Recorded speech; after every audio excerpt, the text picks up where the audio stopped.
Как да имаме повече енергия?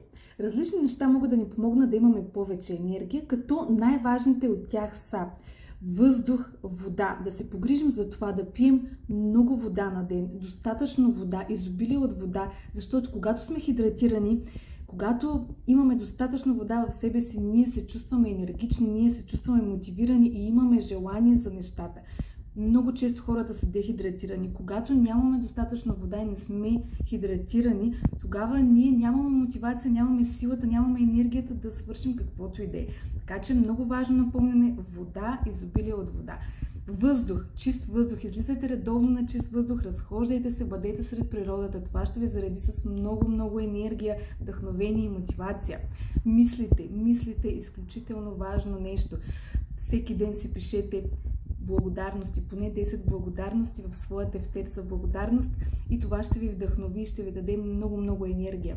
Как да разберете, че сте били истински благодарни? Е много важно да чувствате в тялото си под някаква форма тази благодарност. Може да бъде настръхване, може дори леко да се просълзите.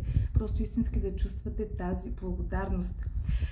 Много е важна мисълта, защото когато мислим негативно, когато не сме удовлетворени от себе си, когато се критикуваме под някаква форма, тогава ние намаляваме изключително нашата енергия.